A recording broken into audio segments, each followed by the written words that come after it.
전자발찌를 차고도 그냥 집에서 성범죄를 저지른 사건이었는데 이 사건이 더 충격적인 거는 피해자가 집에 있는 건가? 친딸을 무려 8년간이나 성폭행을 했는데 집안에서는 어떤 일이 벌어져도 사실 제재가 전혀 없잖아요. 정해진 구역만 벗어나지만 않으면 되다 보니까 집안에서 친딸을 성폭행을 하다가 이제 자신의 그 범죄자의 아버지가 발각을 해서 진짜 그러니까 만약에 또 다른 여아를 만약에 납치를 해가지고 집으로 데려온 상태에서 범죄를 지속적으로 저질러도 이 사건처럼 알 수가 없는 거네요. 그러니까 전자 감독의 한계가 바로 그거예요. 가지 말아야 되는 곳만 준수사항으로 만들어서 그것만 관리 감독을 하기 때문에 자기 집에 있는 동안은 빨간불이 안 들어오죠. 이건 제재하는 공간이 아니니까.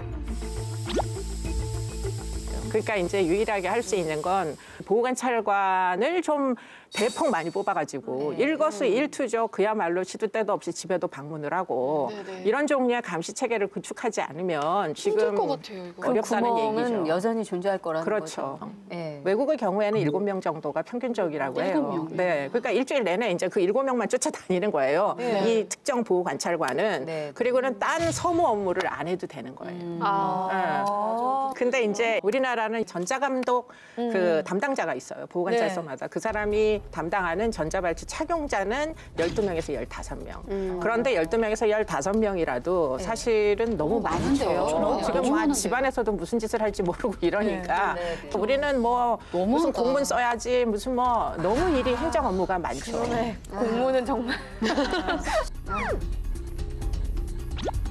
그러면은 지금 여러 가지 방법 중에 제법을 막는데 가장 효과적인 방법은 뭐라고 지금은 전자감독은 이미 한 6분의 1 정도까지 감소시킬 수 있다는 거는 확인이 됐어요, 사실. 근데 교수님 가끔 그 전자발찌를 착용하고도 제법하는 사람이 있죠. 왜냐하면 그 발찌 자체가 배터리를 충전하는 방식으로 맞아요. 한다면서요. 그래서 고의적으로 배터리를 충전하지 않고 감찰관을 피해 다니면서 그럴 수 있어요. 오히려 항의하고 저항하고 하면서 그런 경우는 전자발찌 또 잘리기도 합니다. 끊을 수도 있다면서. 그러니까 이제 100%다 재범을 억제할 수 있는 제도는 현재로서는 없다.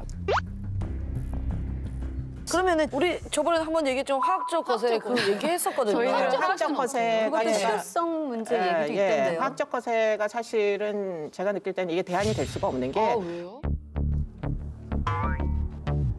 이영학은 발기부전이었잖아요. 그러네요. 화학적 거세라는 건 사실은 호르몬 억제제거든요. 남성 호르몬 억제제. 발기 안 돼요. 그거 먹으면. 그게 안 그러니까 성욕이 어느 정도는 감소하는데 완전히 없어지는 그렇죠. 그러고서는 우리가 만약에 그러면 성욕만 감퇴되지만 여전히 섹슈얼 인터리스트가 있어가지고 음란물 같은 거를 계속 노출이 되면 그러면 과연 그 효력이 어느 정도 될지 이 사람들이 사회에 풀어놨을 때 성욕 감퇴까지가 이어지는지 여부를 입증한 연구는 없어요. 그게 이제 문제인 거죠.